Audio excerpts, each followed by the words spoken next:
मंदिरामध्ये गेल्यानंतर तर काय म्हणलं काय होतं की मला चक्कर बिक्कर येते का काय की असं वाटलं. एक आई झाल्यावर समजतं ना की लेकराशिवाय ना घर घर नाही वाटत. कोणतं नागपंचमी असून पण मला स्वयंपाक वगैरे करायचा होता. तर तर तुम्हाला तर माहितीच आहे, आज नागपंचमी असून पण मला स्वयंपाक वगैरे करायचा होता. तर मी चपाती, फ्लॉवरची भाजी, भात, वरण आणि भजी बनवलेत आणि जिलेबी तेवढं बाहेरून आणणार आहे. आणि सासूबाईंसाठी शाबू बनवायचे मला, ते आल्यानंतरच करणार आहे. चिप्स पापड वगैरे तळून ठेवलेले. तर मला लिटरली स्वयंपाक करताना ना एवढं गरगर फिरवायला तर माझं डोकंच काम करणं गेले असं वाटायला लागलं होतं. काय झालं तर काय म्हणजे होय लागले तेच समजना गेलं. तर चक्कर पण येणार गेली ती आणि पाय पण वडना गेले ते. फक्त असं कळना गेले काही चालू आहे माझ्या डोक्यात, गुंगी अशी भरल्यासारखं झालं होतं. आता थोडंसं बरं वाटायला लागले. काय होईल तेच समजना गेलं होतं. तर बघूयात. अजून तर स्वयंपाक वगैरे केलाय पण मला तर काही खायचं नाही. ते दाखवते तरी पण तुम्हाला काय काय केले ते. फ्लॉवरची भाजी आपली बघू शकतो किती मस्त केली. तो पापड्या, पापड, भात, इथं वरण, इथं भजे आणि आज चपात्या आणि इथं शाबूची तयारी करून ठेवलेली. तर आता सासरे वगैरे गेलेले इथं आणि माझं खूप जास्त डोकं दुखायला लागले. त्याचं पण कारण एक आहे की वैश तर त्याच्या आजी आजोबा म्हणले की चल गावाकडे, उद्या पंचमी पण आहे. मला पण जायचं होतं पण माझ्या व्हिडिओमुळे जाणार. पण मला माझं जर मन लागलं नाही तर मी सकाळी पण जाईल.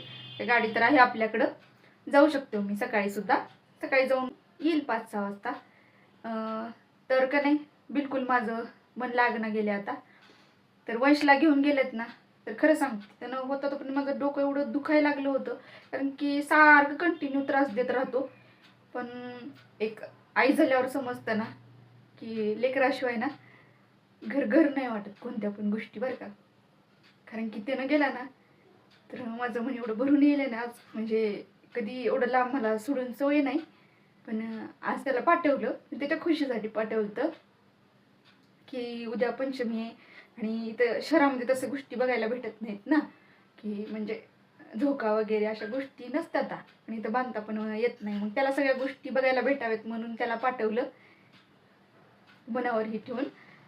पहिल्यांदाच पाठवलं त्यानं हसत होता, मी पण हसत होते. पण कसं मधून माणसाला राहते ना ती की रडायचं नाही, हसत हसत पाठवायचं त्याला. कारण की आता तो मोठा व्हायला लागलाय आणि त्याला कसं आता लांब राहायची सवय लागायला लागली. आधी राहत नव्हतं कधी सोडून, पण आता राहायला लागलाय आणि आता त्याला राहू पण वाटायला लागले. तर तसं दिवसभर मी काही खाल्लेलं नाही आणि आता तर माझी इच्छाच होणार नाही काही खायची. तर बघूयात आजचा दिवस कसा जातो कसा नाही. अजून माझा व्हिडिओ पण एडिट करायचा बाकी आहे, कारण की सासूसरे आल्यामुळे स्वयंपाक वगैरे करायच्या नादामध्ये व्हिडिओ पण एडिट केलेला नव्हता. आता करेल एडिट वगैरे, पण मला म्हणजे मनातून सांगते की बिलकुल कर म्हणा गेले. ही म्हणजे काहीची फिलिंग आहे लेकराबद्दल, जी त्यानं मोठं झाल्यावर तरी बघल ना हा व्हिडिओ, त्यावेळेस त्याला समजेल.